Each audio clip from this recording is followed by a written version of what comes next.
Hello, welcome to our YouTube channel the Abhyas academy. तो geometrical isomers को देखते हुए कंटिन्यू करते हैं। थोड़ा सा आपके सिलेबस में ज्योमेट्रिकल आइसोमर्स जो डबल बॉन्ड से रिलेटेड हम लोग पिछले वीडियोस में पढ़े हैं, उससे हट करके कुछ दो कंडीशन है ज्योमेट्रिकल आइसोमर्स का, जैसे ज्योमेट्रिकल आइसोमर्स इन ऑक्सीन कैसे होता है और ज्योमेट्रिकल आइसोमर एलिसाइक्लिक कंपाउंड कैसे होता है, उसके बारे में थोड़ा सा आज देखेंगे। तो सबसे पहले ज्योमेट्रिकल आइसोमरिज्म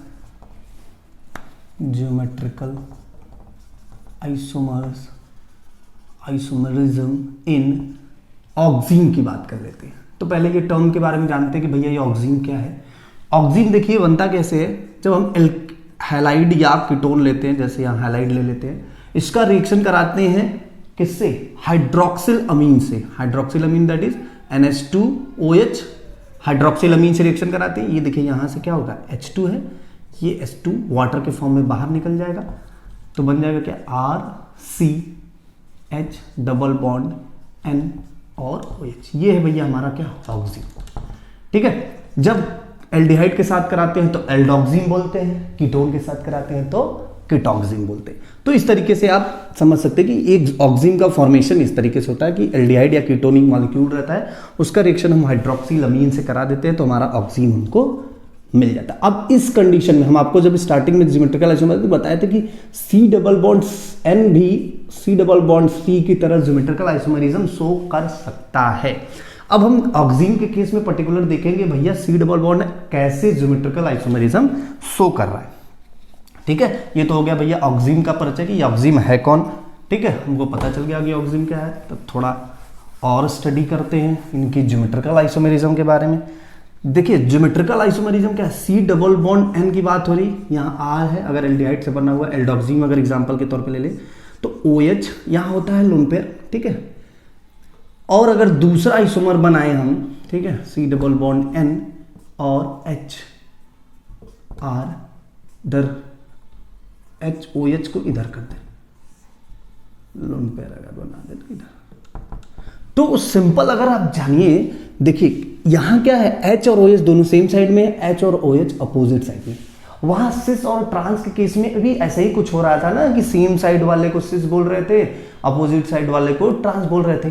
तो यहां का केस थोड़ा उससे अलग है, इसलिए इसको नाम दिया जाता है सिन। ये सिन है लेकिन ये इक्विवेलेंट है किसके, सिस की तरह ही तो दिख रहा है, सिस की तरह तो है, और यहां इसको बोलते हैं एंटी।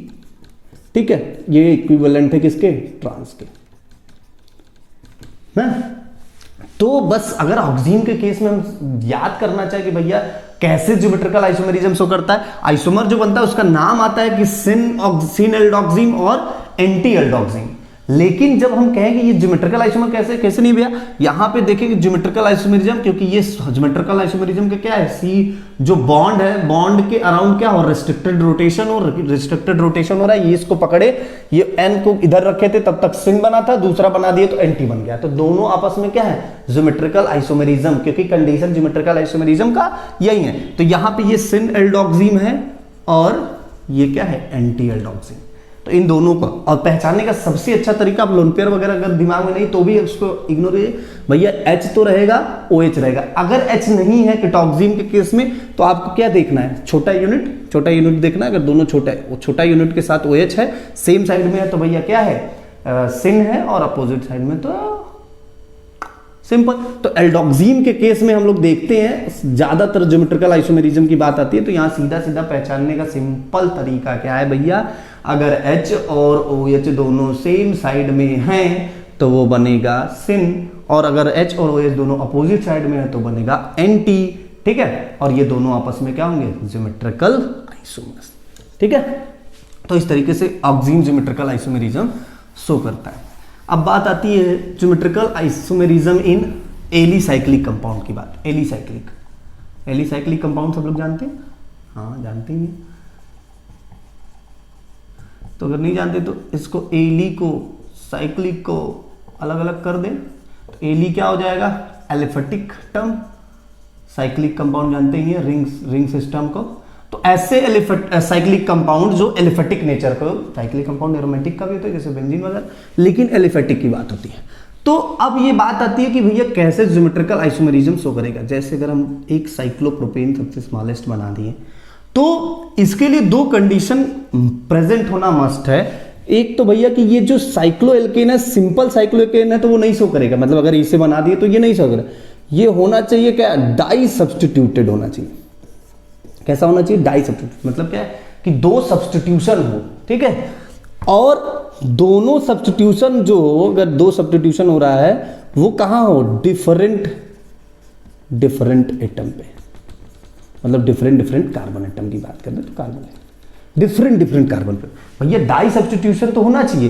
तो अगर हम दोनों कंडीशन को देखें, अगर इसको मिटा दें, कंडीशन याद कर लिए हम लोग, मान लीजिए अगर हम दो डाई सब्स्टिट्यूट कहें कि CH3 यहाँ जुड़े, तब ज्योमेट्रिकल आइसोमेरिज्म हो रहा है ना।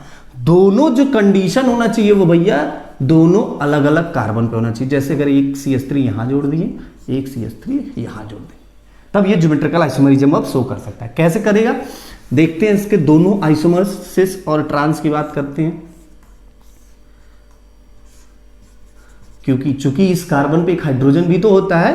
हाँ, ये अगर CH3 और H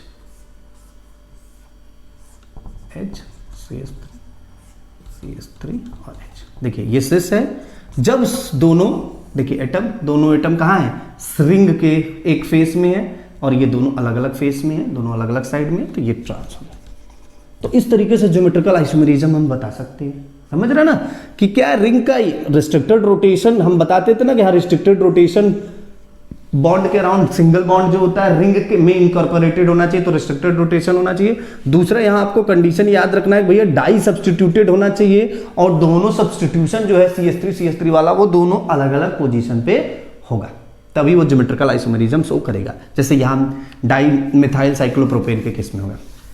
और एग्जांपल अगर देखें तो ज्योमेट्रिकल आइसोमेरिज्म का, ठीक है, जैसे साइक्लोब्यूटेन के केस में मान लीजिए इसका कार्बोक्सिलिक एसिड का डेरिवेटिव होता है डाई सब्स, ठीक है, इस तरीके का है, ठीक है। और ये तो हो गया सिस की बात। अगर हम इसके एंटी की बात करें तो ठीक है, HCOH यहाँ है और यहाँ COH और H बाहर, ठीक है। तो जब दोनों सेम साइड में है, ठीक है, H और COH, तो यहां देखिए OH COH कहाँ है, ट्रांस है, दोनों अपोजिट साइड में, यहां दोनों सेम साइड में, तो सिस। तो ये दोनों आपस में क्या हो गए, ज्योमेट्रिकल आइसोमर्स हो गए। अगर हम 5 मेंबर्ड के रिंग की बात करें, 6 मेंबर्ड के रिंग की बात करें, एग्जांपल जैसे देखो साइक्लोहेक्सेन के केस में अगर बनाए तो MEH, दूसरा आइसोमर इसका तैयार करें, हो जाओ तैयार भाई, H MEH। तो ये क्या है, दोनों सेम साइड में, देखिए रिंग की दोनों सेम फेस में है, तो ये भैया सिस हो गया और ये ट्रांस हो गया, दोनों अपोजिट है। तो इस तरीके से ज्योमेट्रिकल आइसोमर क्या बन सकता है, आसानी, सिंपल। तो ऑक्सीन के केस में क्या है भैया, सिन और एंटी बनता है। कैसे, जब एल्डोक्सिन की बात हो रही है, H और OH जब सेम साइड में है दोनों, ठीक है, दोनों सेम साइड में, तब उसको बोलेंगे कि सिन है। और अगर अपोजिट साइड में तो एंटी, दोनों आपस में ज्योमेट्रिकल आइसोमर। वैसे ही एलिसाइक्लिक कंपाउंड की बात कर लेते हैं, जब रिंग के फेस में जो disubstitution condition, disubstituted दोनों अलग अलग, तो डाई सब्स्टिट्यूटेड दोनों जो सब्स्टिट्यूशन है भैया रिंग के सेम फेस में सब्स्टिट्यूटेड वाला एटम है, तो भैया वो क्या है, सिस। और अगर दोनों अपोजिट दोनों अलग अलग फेस में है तो भैया क्या है, ट्रांस, सिंपल, ठीक है। तो इस तरीके से आप ज्योमेट्रिकल आइसोमर, ऐसे क्या होता है, हम सिंपली पढ़े हुए भाई डबल बॉन्ड ऑप्शन गए वहां पे, यार इसमें से कौन ज्योमेट्रिकल आइसोमेरिज्म शो करेगा, ढेर सारा गलत वाला दे दिया, एक तो सही में क्या दे दिया, रिंग का दे दिया या तो ऑक्सीजन का दे दिया, और पल्ले नहीं पड़ा, ये मैं तो खोज रहा हूँ डबल बॉन्ड कहीं दिख ही नहीं रहा है। तो ऐसा नहीं, ये कंडीशंस भी आपको याद रखने के ज्योमेट्रिकल आइसोमेरिज्म का शो कर सकता है, ठीक है। तो आप सारे कंडीशंस को याद रखेंगे, माइंड में रखेंगे, तभी आप आंसर दे सकते हैं, ठीक है। तो अभी के लिए इतना ही रखते हैं, मिलते हैं नेक्स्ट वीडियो के साथ। तब तक आपको क्या करना है भैया, सिंपल काम करना है, वीडियो को लाइक करिए, अच्छा लगे तो शेयर भी करिए और चैनल को सब्सक्राइब करिए ताकि आने वाले वीडियो आपके पास पहुंच सके। Thank you so much.